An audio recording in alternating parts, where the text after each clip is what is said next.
শুভ সন্ধ্যা বন্ধুরা, সীমাকি ওয়ার্ল্ডে সবাইকে স্বাগত। কাছে দূরে যে যেখানে আছো সবাইকে অনেক অনেক ভালোবাসা, আর পাশে থেকে সাপোর্ট করার জন্য সবাইকে অনেক অনেক ধন্যবাদ। সত্যি মনটা সবারই কিন্তু খারাপ এই বর্তমান পরিস্থিতিতে। শুধু আমাদের পশ্চিমবঙ্গে নয়, রাজ্যের বাইরেও বিভিন্ন জায়গায় এই ঘটনা কিন্তু প্রতিনিয়তই ঘটে চলেছে। সেখানে মানুষ দেখো, আজকে আমাদের পুরো পশ্চিমবঙ্গে কলকাতা শহর তো পুরো প্রতিবাদ মিছিলে ভরে উঠছে চারিদিকে। উকিল থেকে ডাক্তার থেকে কেউ বাদ নেই, সাধারণ মানুষ থেকে সবাই গর্জে উঠেছে এই ন্যাক্কারজনক ঘটনার বিরুদ্ধে। তো সেই ভিডিওর ক্লিপিংস তোমাদের কাছে একটু শেয়ার করলাম। এখানে একটা প্রতিবাদ সভা হচ্ছিল, কিছুটা অংশ আমি তোমাদের সঙ্গে শেয়ার করলাম। সত্যি আমরা মানুষ, আমরা ভাবি যে নিজেরা মনে হয় শ্রেষ্ঠ, বুদ্ধিমান, কিন্তু সত্যি কি আমরা শ্রেষ্ঠ? সত্যি কি আমরা বুদ্ধিমান? হ্যাঁ, আমাদের মধ্যে তো অবশ্যই বুদ্ধি আছে, সুবুদ্ধি কুবুদ্ধি দু রকমের বুদ্ধিই আছে। সেই সুবুদ্ধি নিয়ে কেউ তো ভালো কাজে লাগায়, আর কেউ তার দুর্বুদ্ধি নিয়ে নোংরা কাজে লাগায়, তাই না? একটা মেয়ে সে যখন রাতে কাজে বেরোয়, বা সে যখন দিনের বেলাও যখন পথে বেরোয়, তখন কি তার জীবনের কোনো নিশ্চয়তা আছে? সত্যি মনে হয় নেই, সে যত বড় মাপের মানুষই হোক। হয়তো এই কথাগুলো বলছি কারোর মনে ভালো লাগতে পারে বা নাও লাগতে পারে, কিন্তু আমার মনে যেগুলো হচ্ছে সেগুলোই বলছি। বর্তমানে কিন্তু আমাদের প্রত্যেকের মনের অবস্থা খুবই খারাপ। আমরা কিন্তু চাই খুব তাড়াতাড়ি এই ব্যাপারটা নিষ্পত্তি হোক এবং আসল অপরাধীরা সামনে আসুক। জানি না কতদিন অপেক্ষা করতে হবে। এখন যেটুকু সময় যা কিছু তদন্তে এগিয়েছে সেটুকুতে দেখা যাচ্ছে যেন সমুদ্রের মধ্যে একটা শুধুমাত্র সূঁচ পড়ার মতো, এইটুকুই মনে হয় তদন্তে এগিয়েছে।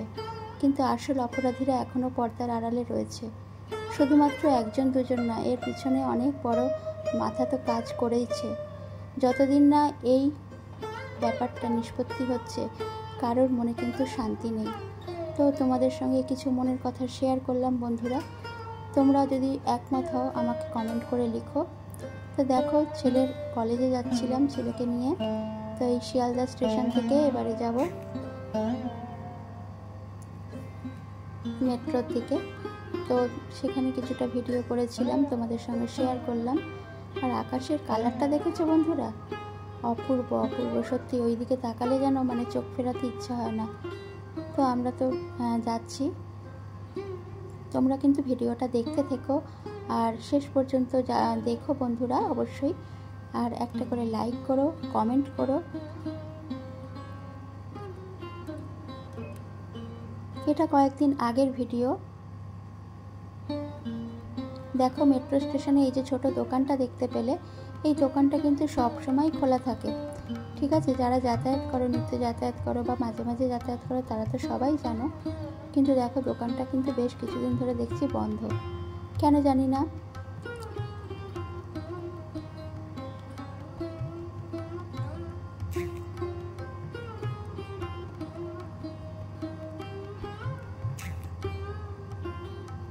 যেহেতু আমাদের ভিডিও করাটা একটা কাজের মধ্যে পড়ে, তো ভিডিও করাটা আমাদের একটা বাধ্যবাধকতা হয়ে গেছে, তো ভিডিও করে নিলাম। আর দেখো বন্ধুরা, আকাশটা কত সুন্দর লাগছে, সত্যি অপূর্ব অপূর্ব, ভাষায় প্রকাশ করা যাবে না।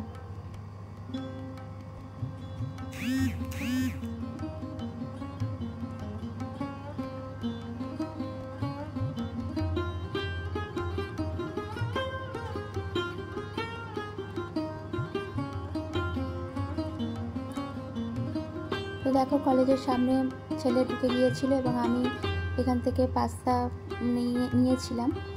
কিছুটা নিয়ে খেয়ে আমি খেতেই পারিনি সত্যি কথা বলতে কি। তারপরে ছেলে বাইরে যখন বেরোলো কিছুক্ষণ পরে, ওর জন্যই রেখে দিয়েছিলাম। আমি 2-3 চামচ খেয়েছিলাম। আসলে এরকম ধরনের খাবার আমার ঠিক পছন্দ নয়, কারণ সবাই তো সব রকমের খাবার পছন্দ করে না, যার যেটা ভালো লাগে।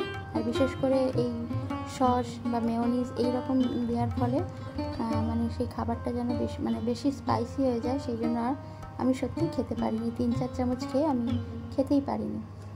কিন্তু অনেকেরই ভালো লাগবে, কারণ যারা এরকম ধরনের খাবার পছন্দ করে তাদের তো অবশ্যই ভালো লাগবে।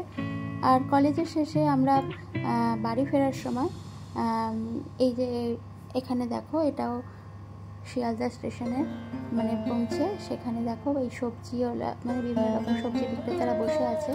একটু ভিডিও করেছিলাম, দেখেছো কত টাটকা শাকসবজি নিয়ে আসে। শিয়ালদা জায়গাটা সত্যি ঘনবসতিপূর্ণ একটা জায়গা, আর বিভিন্ন জায়গা থেকে এখানে মানুষেরা আসে, ব্যবসা বাণিজ্যের ক্ষেত্রে আসে। বা এটা দেখো একটা এমন একটা স্টেশন বলো বা বাস রুটও এমন যে সব দিকেই যাওয়া যায়, তাই না? আর এখানে দেখো আপেল মানে সমস্ত রকমের ফলও পাওয়া যাচ্ছে, যেখানে দেখবে স্টেশন থেকে বেরিয়েই একদম, যারা যাও তারা তো জানোই, যারা যাওনি কোনো দিন বা হয়তো কখনো গিয়েছো বা অনেক আগে গিয়েছো, তারা দেখলে তাদের হয়তো মনে পড়বে। এই যে ফুড কোর্টটার ভিতরে ছেলেকে নিয়ে যেতে চাইছিলাম, কিন্তু গিয়ে দাদারা বললো কি যে এখানে কাজ চলছে, ওই জন্য বেরিয়ে এলাম। আর তোমাদের সঙ্গে আগের দিনের সুভাষ মেলার ভিডিও শেয়ার করেছিলাম, সেই সুভাষ মেলার শেষকালে যে ঘুগনি কিনেছিলাম সেটা হয়তো তোমাদের ভিডিওতে দেখানো হয়নি। সেটা আমি পরে যখন ভিডিওটা এডিট করার সময় দেখতে পেলাম যে ভিডিওটা রয়ে গিয়েছে, তাই ওই ঘুগনিটা দেখালাম। আর মেলা থেকে বেরিয়ে গিয়েছিলাম ছেলের একটা জুতো কিনতে, সাথে ওর বাবাও ছিল। তো দেখো বাটাতে চলে গিয়েছিলাম, বিভিন্ন রকমের ব্যাগ এখানে দেখছিলাম। তবু ব্যাগ আমি নিইনি, এমনি ভিডিও করার জন্য ব্যাগগুলো তুলে দেখালাম। ব্যাগগুলো ভালো লাগছিল দেখতে। আর দেখো জুতো, বিভিন্ন রকমের জুতো আছে। এই নিচেরটা বেশিটাই ছেলেদের, উপরে মেয়েদেরটাই থাকে, তবে কিছু কিছু মেয়েদেরও হয়তো আছে, ভালো করে দেখলে হয়তো দেখা যাবে।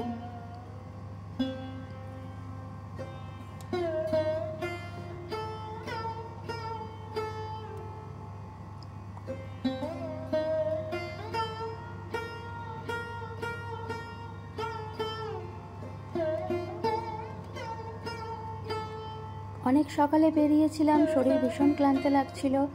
কলেজ হয়ে তারপরে বাড়ি থেকে মানে একটু ঘুরে, তারপরে আবার মেলা হয়ে, আবার ছেলের জুতো কেনা, সারাদিন এইভাবেই চলেছিল। বাড়ি আস্তে আস্তে অনেকটাই দেরি হয়ে গিয়েছিল। আর এই একটা কর্মব্যস্ত দিনের ভিডিও তোমাদের সঙ্গে শেয়ার করলাম। কাছে দূরে যে যেখানে আছো সবাই মঙ্গল কামনা করি, সবাই ভালো থেকো, নিজেদের ছেলে মেয়েদের প্রতি সর্বদা নজর রেখো। অবশ্যই আমরা মা বাবারা নজর তো রাখি। এই যে জুতোটা লাস্টে শেয়ার করলাম, দেখতেই পেলে কাউন্টারে রয়েছে, ওই জুতোটাই ছেলের জন্য কেনা হয়েছিল। আর ওই রকম জুতোই আমার ছেলে আগেও পরতো, একই জুতো, তার খালি বর্ডারটা সাদা ছিল, এটা ব্ল্যাক। আর জুতোটা অনেক দিনই টিকেছিল এবং খুব টেকসই এবং ভালো জুতো।